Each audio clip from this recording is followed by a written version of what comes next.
Bà xôm chùm riêng xúa hay xôm sva cung nè cho room thật và xôm giấy đôi xôm khai tới ở bàn giấy trái nó của cái ao nhom đọc này tí và xôm đọc ram này tí nữa chứ vườn về đó về ao giấy clay chứ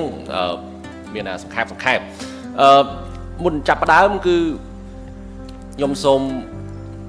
vậy tí riêng tha nhom mò vậy ngày nít nhom vậy dòng pí chip muối hai thá nẹt nị pun còn tay bởi vậy maintain nó nhom đôi ọt sâu trong hai luôn ai tha nẹt nị pun này nẹt nị pun nó tí tiết trong nhom phải vô là hai đấy bàn chẳng hơi hướng mùi tiết để nhom pay nó cứ cái đạo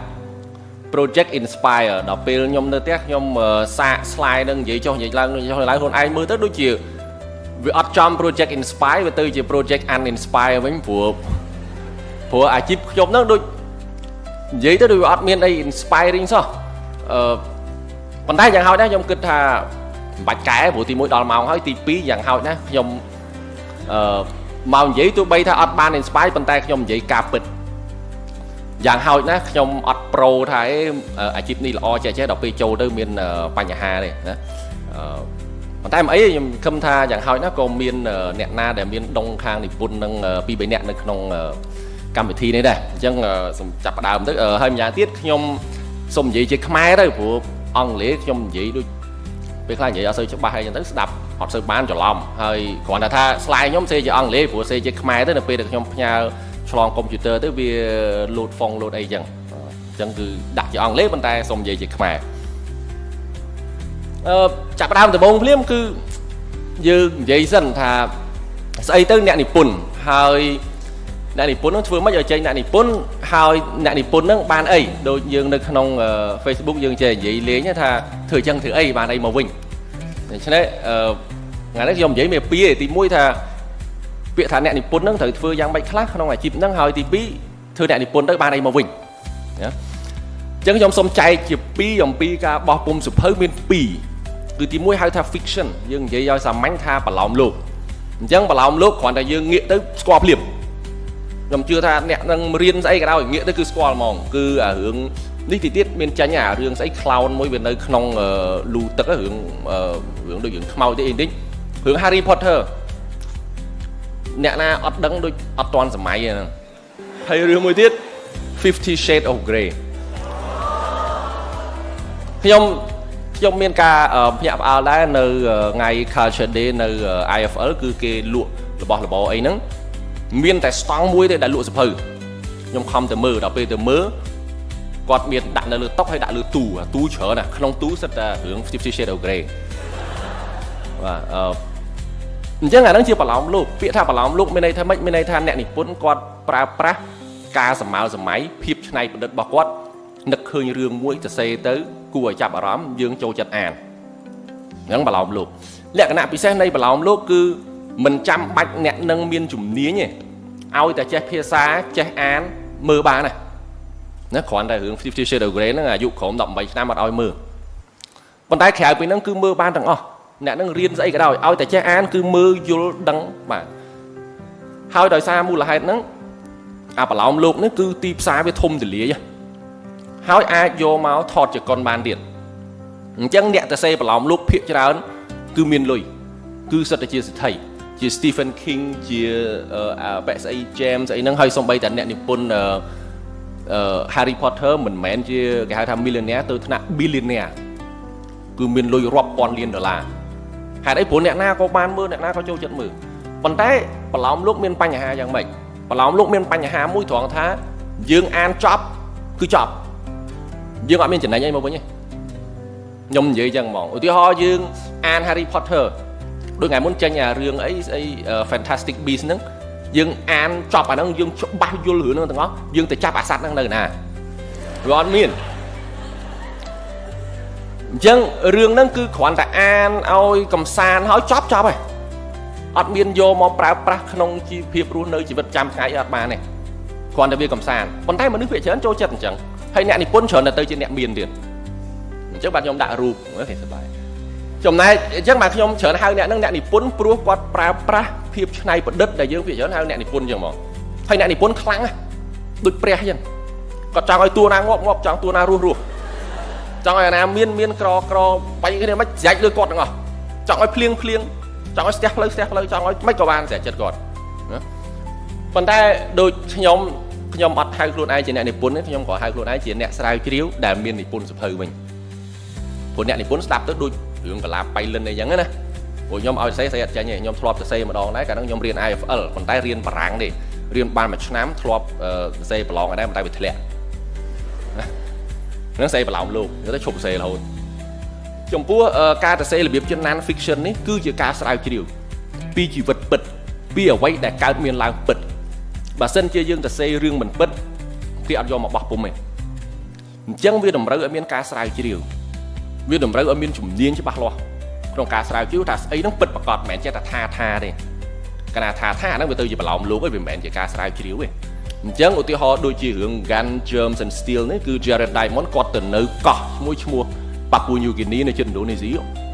còn nơi vọt năm là hôm đó chết phía xa cô sầm phán để làm bay sắc xa cao bị vọt sầm cùng hướng Y Nation Fail miền cá sắc xa group sầm cung được không cá sắc xa của vọt xa sầm cung dễ dòng pi bầm rai bầm rùa sầm cung nâng trong cáo vậy này cứ khủ và nhóm mua Stuart Kaufman nó còn dễ bị Modern Hatred này nó cứ dễ bị cá pra trước đây chết xa đầm bay bị vô làm pi sầm cream bụi xa chẳng quạt từ đó Philippines điệt bên nước Philippines miền cách prom pieng bắt chụp bành rồi viên là thả ban nông tiếng có tư sùng phía đó năng tiền chẳng biết đầm rơi tí môi thử chậm nái lui thưa đầm na tới lại năng pe khá được qua tới Philippines thử pe khá thử thôi khá tiền tí bay cứ thử ở miền chủng điên mua cho bạc loa chẳng được pe đã tranh máu nẹt mớ sập hơi ní toàn nẹt vọt sát ban mưa rồi nẹt rụp chia kim ip chia mưa đâu đang vô mò thử ấy mưa rồi đôi cái thà độc cô từ mưa tụt hen anh ấy đôi khi này nè sẽ cách ai mưa vô khla khả với đang mưa vô này hai Modern Hatred đấy nè chưa xem nhiều bãi mưa ai mình vô liệt to tận nè chùm niên cái này xong là xong on rải chết ban mưa từ vô rồi còn nè chùm niên chật phía ban mưa từ vô mình chẳng tìm xa với tôi chứ mình chẳng nè Nippon đấy bảo sân chia máu thư nè Nippon được nhom đấy cứ công sòng khâm thá từ chỉ nè miền đòi xa thật hơn nè thấy phía trên dương chẳng làm xong bây giờ của sang nhóm mạng nhóm trẻ xua ôi thôi thôi nó lụm màn và nhóm không phải vô còn như thế cả dương chọn thưa nẹm miến cùng thưa là Việt Nam fiction dương từ thưa fiction đó ai từ chỉ nẹm miến mẹ thưa đây đang nẹm miến này thưa được không còn nẹm miến này phần tay bẩn nan fiction bậc cai bằng hot cứ ban chung cứ ban đăng thà xây tới chỉ cạp bật nắng phần đằng chắc trong giấy pi process giấy pi đầm nà ca nay ca thua sập hơiแต่thứ mấy dương ngoài ban sập hơi bài nằng ní ní hụt ní chạm trong giấy này ní chưa rung pum nằm bất dương chỉ nãy đi pún dương thử miến cái hái prospectus rồi có proposal và vô đẹp kê thử miến CV điện các nhóm riêng nơi ná chùm niên ấy hai trong bán thưa ca sai chiêu ấy khác trong tờ xe ban màn hỏi bạn đặt từ rung pum ca này dễ hướng nan fiction cái ở nhạc phim này cái thử hổ nhạc cái bay buôn nè màu bay đầm lấy ở vây để dương snao từ nâng trong thời ớt phủa mến chứ bà lỏng lúc rồi bà lỏng lúc máy gì nhóm mưa từ nó này còn tay nó chưa ca sai chiêu trong thử hổ nè chùm niên mưa mới sập hơi nâng tờ xe miền vị thi sai chiêu thầm thử ớt việc bầm rá áo ca sai chiêu được không bị say nâng ớt vừa tới trâu ớt mây rửa ớt hai vị trình đánh ấy đo sòng cúng đo ca sai chiều to tận nẹt tầng ớt nâng à thà ok là oi hỏi bạn kia từ lẽ mau rung pum vĩnh hay phía chớn miên ca cai đồng rồi sụp hơi nhóm tiếp sòng cream ở Campuchia mũi sòng cream Việt Nam chỉ mũi nướng sòng cream đây 100 bộ bia tiết bàn tay này đi thà thời trong về nhân từ lẽ mau rung pum xua nhóm thưa bán nó nhóm thà ok chắc nhóm cắt nơi tẩm té Campuchia cái này dược bàn hỏi bạn kia cho con thể bạn bọc bụng với miền Bắc nhà Hà mũi vậy trắng tới cứ nơi Campuchia với miền Bắc nhà Hà mũi nó chia riêng tu tới nơi tây cầm phong áp bị quật nó cứ phía trên bọc bom ắt miền nẹt mưa khang cái rồi nhóm thử mùi uống bún trong score uống bún bọc phai chẳng nhóm tha của bạn trong tờ xây chê cái của bạn ao trong score uống bún bọc bực thứ mấy ở lụa đại trường cá sập hơi khác tranh máu dương trăng mưa sập hơi nâng miền ca sao chiêu ọt mưa miền ai cả sao vuông ọt phía trên trái màu mấy ai sao vuông mày xây màu chẳng dương đang đang mến nhom xây tùy nó bán miền đây mà chọn nhom vỏ miền ai sao vuông không chẳng ca thưa nó đầm bây giờ bán nó cứ một bà ហើយបាទខ្ញុំដឹងព្រោះខ្ញុំអត់ដែរបោះពុំនៅក្នុងស្រុកខ្ញុំត្រូវបោះពុំនៅខាងក្រៅហ្នឹងមានរឿងផ្សេងទៀតហើយសូមបោះពុំហ្នឹងសូម្បីតែនៅរោងពុំគេមានជំនាញខុសគ្នាទៀតសភៅខ្ញុំបើដាក់ទៅ Naval Institute Press ដែលគេយកមកព្រោះជាប្រវត្តិសាស្ត្រយោធាប្រវត្តិសាស្ត្រសង្គ្រាមប៉ុន្តែខ្ញុំអត់ដាក់ព្រោះវាអត់សូវល្បីវាមធ្យមអញ្ចឹងខ្ញុំដាក់ដំបូងទៅ Harvard University Press ដាក់ទៅប្រហែលជា2អាទិត្យ3អាទិត្យមកគេឆ្លើយវិញមួយខែក៏នោះមួយខែជាងគេឆ្លើយវិញគេថា project ហ្នឹងល្អប៉ុន្តែរូបពុំគេអត់បោះអាធានបត់ហ្នឹងទេអញ្ចឹងគេអត់យកតែខ្ញុំសង្ស័យថាមិនមែនទេសង្ស័យវាមានការរើសអើងគេហៅ Ivy League គេនោះតោះថ្នាក់កម្ពុជានោះចង់ឲ្យស្អីល្អដល់មិនស្អីល្អដល់តែមកពីសាលាល្អដូចគ្នាគេរើសមានខ្សែដែរណាអត់មានបាក់ពួកអត់បានតែអញ្ចឹង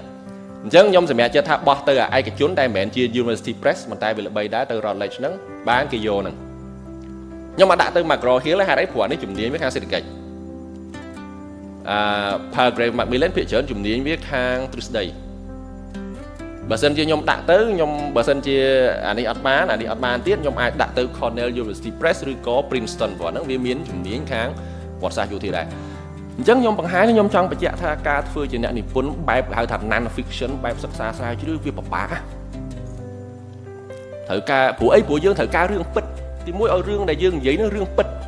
ហើយយើងដឹងមិនរឿងពិតដូចខ្ញុំឥឡូវពងធ្វើ project មួយពីរឿង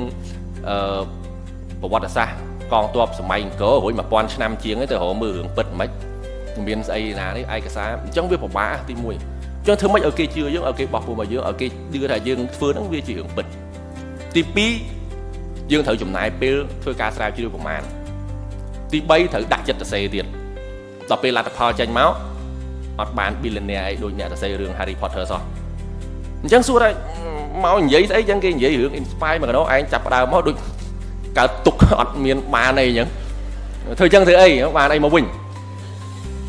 អញ្ចឹងខ្ញុំជំរាបនេះទៅគេមិនមែនអត់បានអីសោះវាបានអីមកដែរវាបានលុយខ្លះដែរ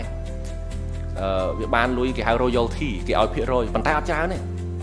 គ្រូខ្ញុំថាឲ្យតែបានលុយហ្នឹងមកហៅកូនសិស្សពីអ្នកជប់លៀងឯងព្រោះលុយអត់ច្រើន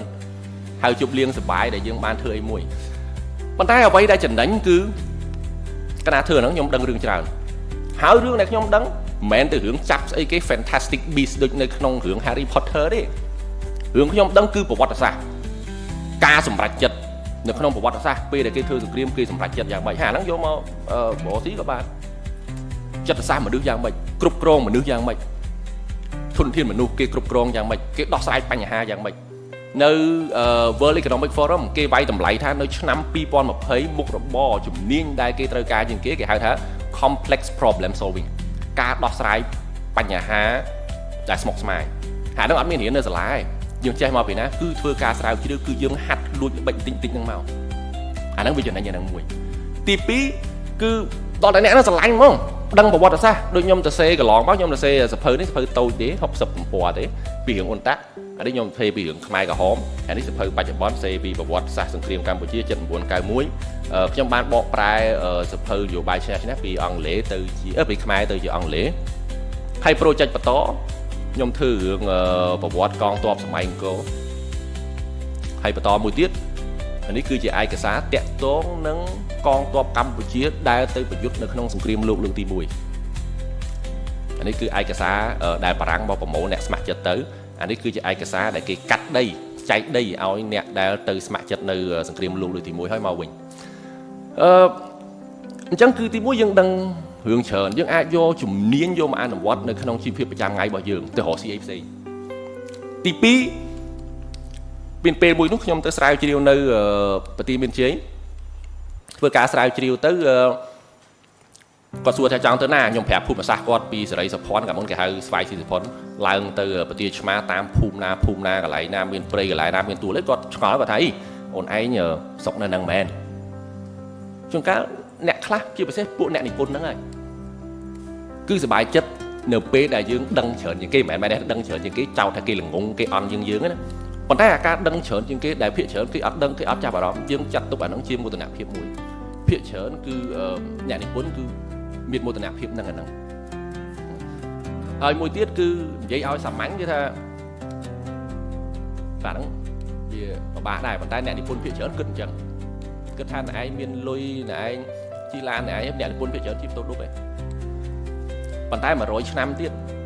ទៅរកឈ្មោះអ្នកជិះឡានហ្នឹងរកណាក៏អត់ឃើញដែរតែបើអ្នកនិពន្ធរកឃើញយើងដឹងហើយទៅអ្នកនិពន្ធខ្មែរពីដើមមកមានច្រើនណាសំបីតែវចនានុក្រមសម្ដេចជួនណាដែរយើងដឹងសម្ដេចជួនណាជួនកាលយើងមើលទៅវចនានុក្រមយើងដឹងអ្នកណាបកកែបាននិពន្ធបានវចនានុក្រមមួយជួនកាលអ្នកនិពន្ធគេចង់បានអញ្ចឹងហើយមនុស្សមានការចង់បានផ្សេងៗគ្នាមិនមែនថាអ្នកនិពន្ធអត់ត្រូវការលុយទេអ្នកនិពន្ធក៏ត្រូវការលុយដែរ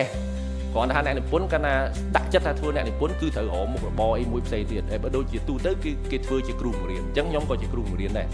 គ្រាន់តែស្រឡាញ់ការនិពន្ធធ្វើនិពន្ធអញ្ចឹងហើយប៉ុន្តែបើថ្ងៃក្រោយវិច័យដល់ត្រូវទៅរកស៊ីអីក៏ខ្ញុំអាចមានជំនាញខ្លះដែរតាមរយៈខ្ញុំរៀនពីអ្វីដែលខ្ញុំធ្វើការស្រាវជ្រាវពេលខ្ញុំនិពន្ធសៀវភៅហ្នឹងអញ្ចឹងឥឡូវឃើញថាដល់ម៉ោងហើយអញ្ចឹងយើងសង្ខេបបញ្ចប់ទៅប៉ុណ្្នឹងទៅសូមអរគុណណាហើយគ្រាន់តែឲ្យមើលរូបនេះមួយខ្ញុំជិះម៉ូតូឌុបទេប៉ុន្តែបើទៅសៀមរាបសួរអាចអត់ដឹងទេឥឡូវខ្ញុំសួរមួយហេតុអីកងទ័ពយើងសម័យហ្នឹងយើងចាត់ទុកជាមហាអំណាចខ្លាំងណាស់អាស៊ីអាគ្នេយ៍មានយើងទេមានអាហ៊ានមួយយើងទេកងទ័ពយើងក៏ខ្លាំងប្រទេសអ្នកមានទេអីមិនក៏កងទ័ពដោះស្បែកជើងដើរអត់ពាក់ស្បែកជើងអញ្ចឹងទុកអត់ឆ្លើយទេព្រោះអាហ្នឹងនឹងមានសភៅបន្ទាប់ទៀតអញ្ចឹងអ្នកនិពន្ធជួនកាលសប្បាយចិត្តនឹងអាហ្នឹងសប្បាយចិត្តនឹងរឿងអ្វីដែលគេអត់ដឹងតែយើងដឹងមិនតែថាខ្ញុំនៅធ្លាប់កើតសប្បាយនឹងតាន់ទេប៉ុន្តែខ្ញុំមានមូលហេតុមានហេតុផលបញ្យល់ទៅដែលខ្ញុំគិតថាសមប៉ុន្តែថ្ងៃណាមួយខ្ញុំសេសភៅទៅឲ្យអ្នកអានវាយតម្លៃសមចឹងជារួមគឺអ្នកនិពន្ធមិនមានការផ្ដល់ជាគេហៅថាសំការផ្ដល់ជាលក្ខណៈសេដ្ឋកិច្ចឬសម្ភារៈនិយមប៉ុន្តែបានឈ្មោះបើសិនជាយើងស្រឡាញ់ចង់បានឈ្មោះចង់បានគេដំណើរទៅថ្ងៃក្រោយឬយកមុខអាជីពនឹងយកអត់ខុសទេខ្ញុំសូមអរគុណចាសសូមអរគុណដល់លោកញ៉ែមប៊ុនរ៉ាដែនចំពោះការធ្វើបទបង្ហាញដ៏មានអត្ថន័យមួយនេះ Thank you Mr. Nyam Bonadine for your meaningful presentation